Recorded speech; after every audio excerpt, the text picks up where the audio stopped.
Welcome to my channel.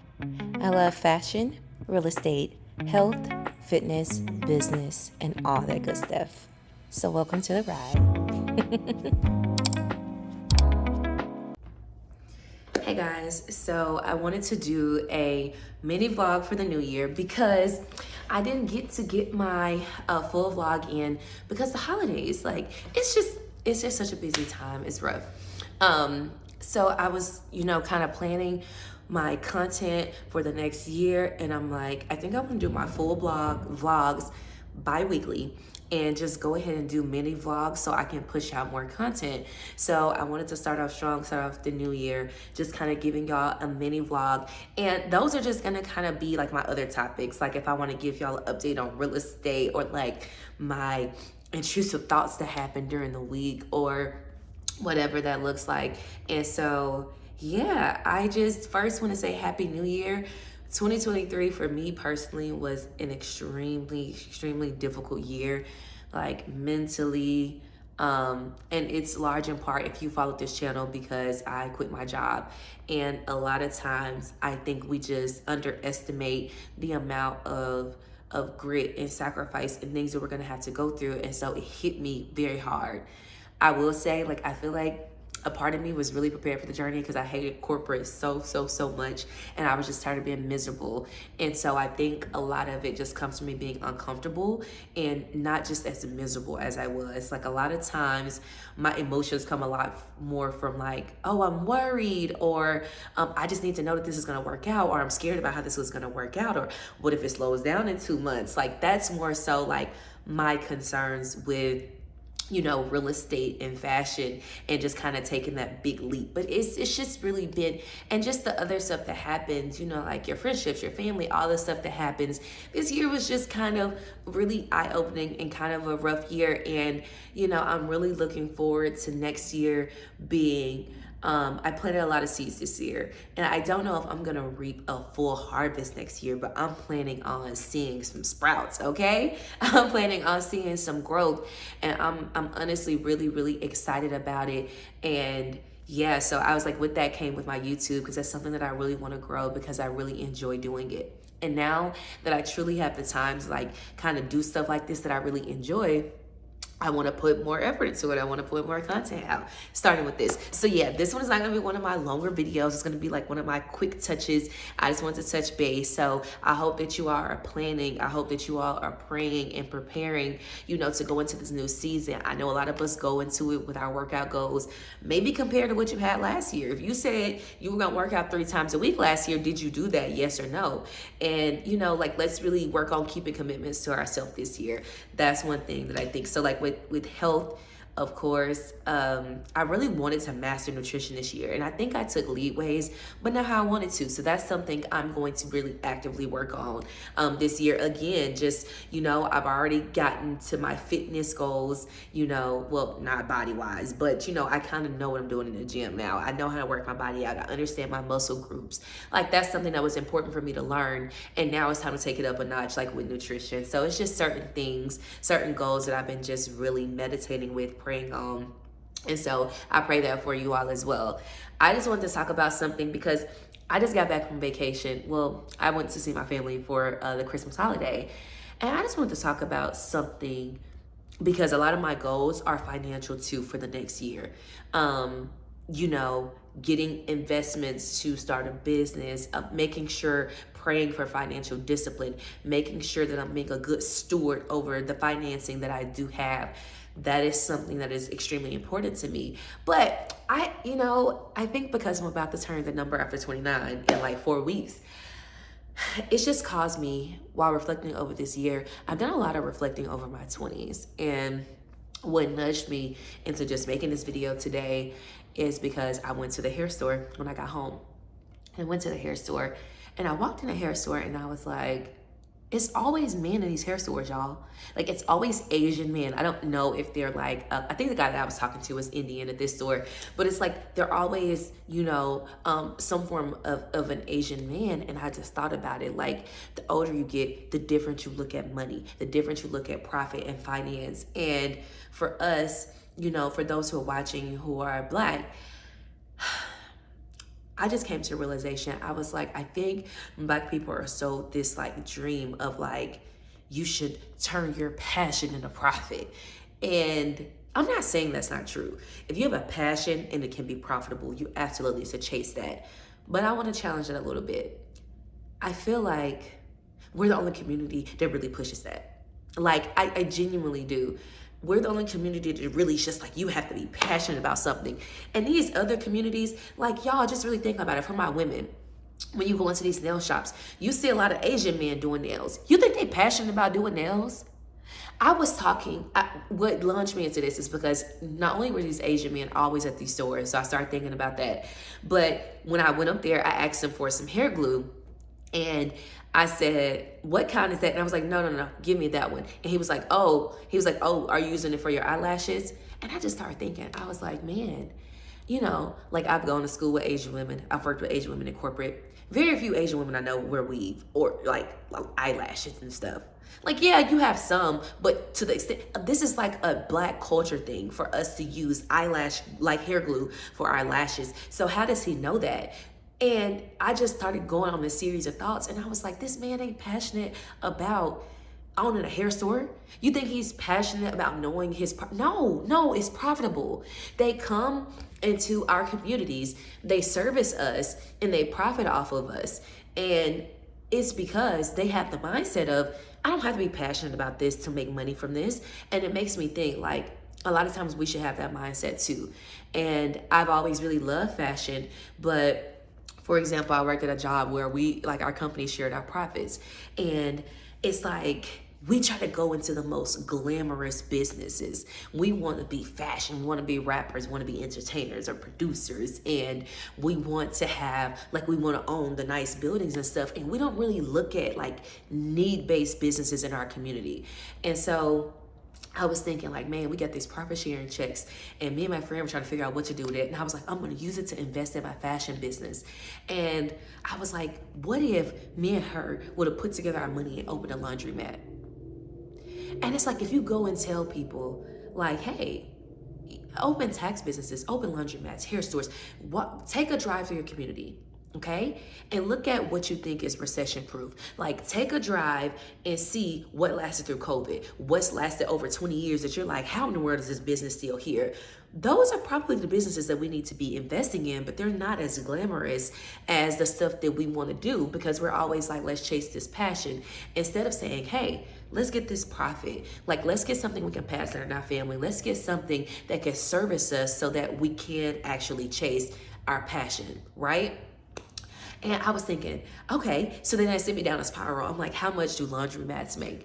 And y'all, I honestly have not had been to a laundromat since I was like maybe 5 or 6. We've always had them in our home. And it's like a lot of times we look at things very individualistically. Like we say, hey, because I've had this experience, it's hard for us to really look at the world through everyone's view. And so because I've not had to go to laundromat since I was like 6 or 7, I feel like nobody uses laundromats.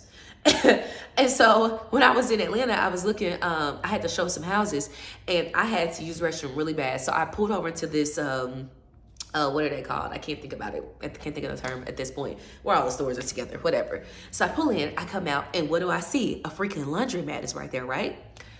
Y'all, that laundromat was so packed. That laundromat was packed. And I said, people still use laundromats. Like, I cannot believe that people still use laundromats.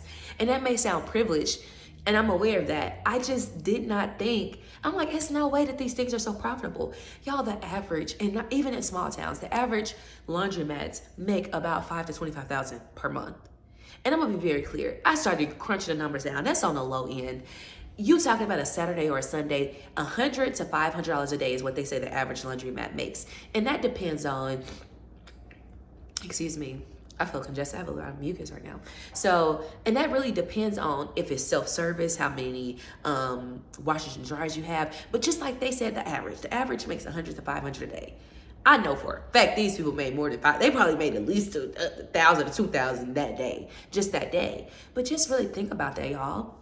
$150 a day at a laundromat is gonna, honey, don't get me into calculations. But I think I looked at some of them numbers, and I think like $150 times what? Let's just 30 days. That's 4,500. Probably make it a little more than that. We can round it to 5,000. $5,000 a month. Y'all, that's 60,000 a year from just simply owning a laundromat. And it's like if you would have told me at like 25, go open a laundromat, I would have been like, no, like I don't, why would I do that? And it's because I'm like, no, I want to do fashion. But now, years later, I'm like, man, when we were getting those large sums of money for like 3 or 4 years, and me and my friend had to just put one of our profit sharing checks together. I'm being real with y'all. If we'd have just put one together, we probably been able to get like a decent loan for the rest. Like we would have had at least 20-30% down to put on a loan to just get a small laundromat. I live in a small town. And I started looking at our laundromats here because now I'm on this thing, y'all, where I'm like, what? Look, I just can't believe laundromats. These people, like, they're making money. Then I got on TikTok. The TikTok people, go look at their TikToks, y'all. These people that are doing laundromats are making, some of them making like 50,000 a month. And I'm just thinking, had we done that at like 23 to 25, around 25, honestly, when we first started getting our big profit sharings, we would have, you talking about me quitting my job this year and having the financial worries, I would have been fine. I would have been able to have a healthy savings put aside. That business would have been running just fine. You know, it would have taken time for us to really, not even time for us to really build it, but you know, I've always had like a professional skills. I've always had a building leadership because that's what I went to college for. You know, I've had jobs since I graduated. So I would have been fine, but I just needed somebody to lay it out for me. Like if somebody would have come to me and said, okay, you want to quit your job? Because I stayed in corporate for 6 years. Hey, Nyree, you want to quit your job in 6 years? Here's what you can do. Instead of taking that money and putting it all in fashion this year, take that money with a friend. Or if you don't want to do a friend, take your next 2 years, your next 2 profit sharings, open up your laundromat. Stay at it for 6 years. Keep your job, keep working hard, and then when you're ready to quit, guess what? You're going to have a passive income. You're going to be able to finance your dream. You're going to be able to do this. But guess what? Laundromats ain't that popular. It doesn't look as glamorous. And I just start thinking like, what are businesses that we should be investing in? We're talking like vending machines are very popular now. Trucking is getting very popular now. And I'm happy about it. I'm happy that we're investing in those things. But just, you know, my point overall is just not to take the passion out of it, but as a community, we have to start looking at profit and things that we can pass down. A lot of people are like, oh, I don't want to own a business. I don't want to deal with that. And that's fair, but we have to separate owning assets from owning businesses. You don't have to go and be a full-on entrepreneur, but if you want to build wealth for your children, I'm sorry, but you are going to have to, in some way, be a form of an investor. Maybe you don't want to open a laundromat. Maybe you can invest in it. Maybe you can say, hey, I don't want to do the grunt work, but I do have the money, so I'll help you invest. I'll take some of the profits. Because guess what? You love your 6-figure job. It's paying your bills. You like the security. You like the stability. But when your kids graduate from high school, when your siblings, or if your family calls you because they need financial help, or if anything that may happen for you to help out your community or your family, you can't pass that job down to them. You can't say, hey, here, give them my position with my salary so that I can help my family. You can't do that. So in one way or another, you're going to have to be some form of an investor. And maybe that looks like, hey, I don't want to own real estate and actually work in it. I want to own the real estate. I'll hire a property manager, which is going to slim in my margins. But at least if something happens to me, I can pass that down to my kids. At least I can pass down my investment portfolio. At least if my cousin calls me and they need help, I'm able to give them a job and say, hey, you can manage these properties for me, or hey, you can go work down at the business that I own. So to a degree, it just makes me think of like one of these quotes I read in one of like a business book that I love. And it's like, your oppressor is never going to fund your freedom. And so you always have to keep in mind, like if you work at a Fortune 500 company or you work at these multi-million-dollar companies, they're not concerned with the wealth of you and your community. They're not. They're concerned with their family's generational wealth. They're going to pass down those jobs. They're going to pass down those jobs through nepotism. They're going to give them to their children. They're going to give them to their family friends. They're going to help out their communities. And so we have to kind of think of business in the same way. So I'm not saying, are we saying passions over profits? I mean, profits over passion? No, I wouldn't say that. I would say passions. I would say profits before passions. That's it. you can have passions. And sometimes your passion is just supposed to be fun. You don't even have to make money from it. But I think we need to have the mindset of let's make the profit and then fund the actual passion. That's gonna be the name of this episode. Profits before passions, because that's important. And had I started building just that wealth, even in my mid-20s, would I be wealthy now? No. But I'd be in a better position to say, hey, I wanna take a few years off from work so I can actually work in building a startup company, and I'll have some kind of, cushion to actually support that goal and to fuel that goal and to push that goal. And if someone comes to me in my family or in my friend group or just in my community, I'm able to provide that opportunity. And so that's one thing I think we really need to think about. Like, let's not have the idea that because we're not passionate about something, or let's not negate the fact that business models that have been in place for over 30 years that are profitable aren't that great because they don't look cute. So yeah, that's just my drive down your block, see what's there, and find a way to invest in it, because those are the companies that are going to stay. Those are the companies that are profitable. And I think I just urge everybody, because this is my year, I'm kind of like over the whole, I can enjoy the art of a celebrity, but we're getting so caught up in like this celebrity gossip, this celebrity art. And I'm just at a place where I'm like, I'm in a building phase. I don't really care about all that. All that stuff feels like a distraction to me now. I really just want to focus on how can we build something. We have to get back to mentoring our youth. We have to get back to actually helping them. If they don't want to go to school, what direction can they go in? We have to own real estate. We have to own assets. Like, that is the place that we should be. All that other stuff is a distraction. We need to be eating better. We need to be working out. We have a disease problem. We have so many problems that we can be working through.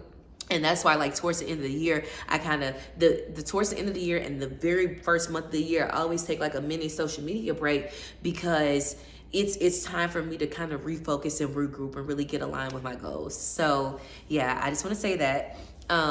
Happy New Year to you all. Remember, we're profits before passion. If you know somebody in their 20s in your family, like, let's start coming up with a plan to really build. Like, 2024 is going to be a year with AI coming into play. We really need to be investing. We need to learn the skills. We need to learn how to have a skill set that's going to be profitable, so that if we can keep our jobs, so that we can continue to thrive in our community. So, yeah. Also, really quick, I just want to give a brief update of Christmas time. Christmas time is really big for my family. Also, it just makes me grateful to have grown up around good people who are actually able to pour into me and, to just help uplift me and guide me. And so, but yeah, we have a lot of fun. Merry Christmas! Okay.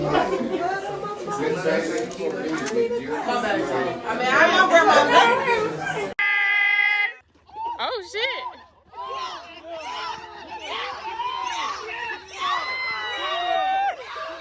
Mark. Get set.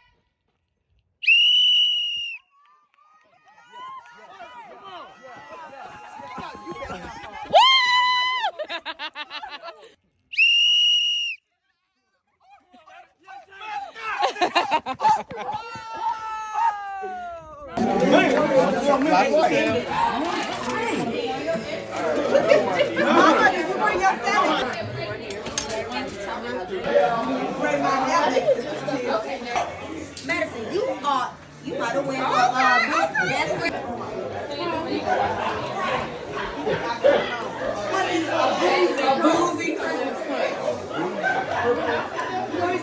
So my family went to HBCUs. So we had an HBCU brunch on Christmas.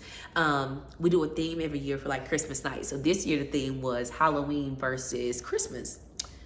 I was captain of team Halloween, and of course we won. I'm gonna show y'all pictures and videos. All right. Give it some. Give it face. All right.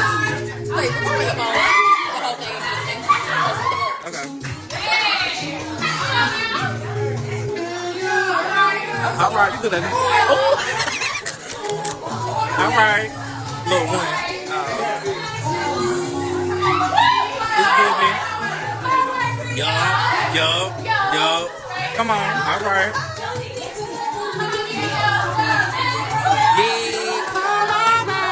on, Q. Yeah. All right, now.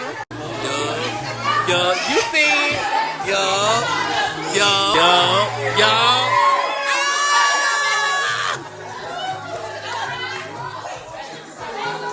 Lil F.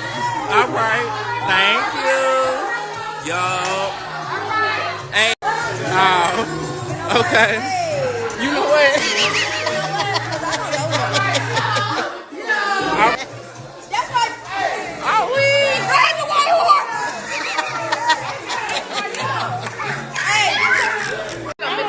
I'm sorry. Oh. Come on, Christmas. Santa, get out the way.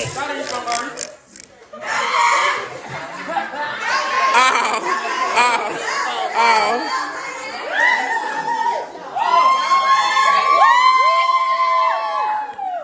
We also had a talent show too, and the judges cheated us. We had 45 minutes to get something together. When I tell y'all the men threw their stuff together, wasn't organized or nothing, and they beat us, how? I gotta show y'all the women. Y'all tell me in the comments who really won, okay?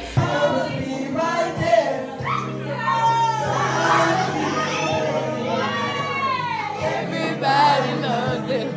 Tell me, baby, can you stand?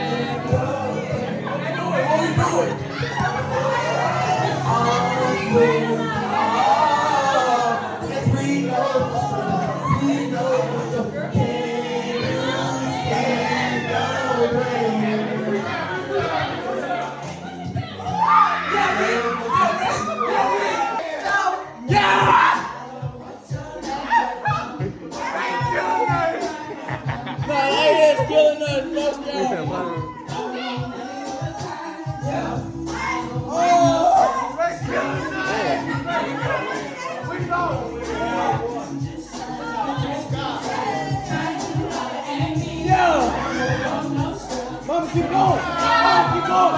Mama, keep going. Keep going, Mama. Come on, Mama Tia.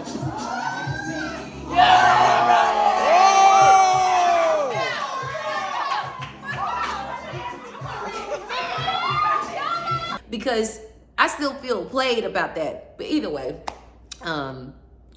Christmas was a lot of fun. We have a lot of time. We have a great time just kind of playing games. We had a drink competition. I have to show y'all a video of that. But I hope that y'all had great holidays with your family. If you don't have a larger family, if you start building your family, build your own traditions. Like, that's important too. But I hope y'all had happy holidays. I hope y'all go into the new year with a renewed mind, with strength, and leaving out. I'm leaving 2023 and 2023, honey. I only want better. I only want more, okay? It was rough, and I've learned a lot of lessons, and I plan on moving forward from that. So, yeah, remove the distractions, y'all. It's 2024. It's time for us to level up as a community, as a people. We need to leave the individuality, like that mindset alone, and we need to build with our community, with our families, with our friends, and do more and be more. So I pray y'all have a blessed one. Subscribe, like, comment, share. Let me tell y'all, it's going up in 2024. More content, weekly content, hopefully multiple times a week. We're going to do our bi-weekly longer vlogs. So tune in. I hope you all enjoy. And again, I know I've said it a million times, but happy 2024 and enjoy. I'll see y'all next year. Bye. So have you subscribed yet? Click that button and tell a friend to tell a friend.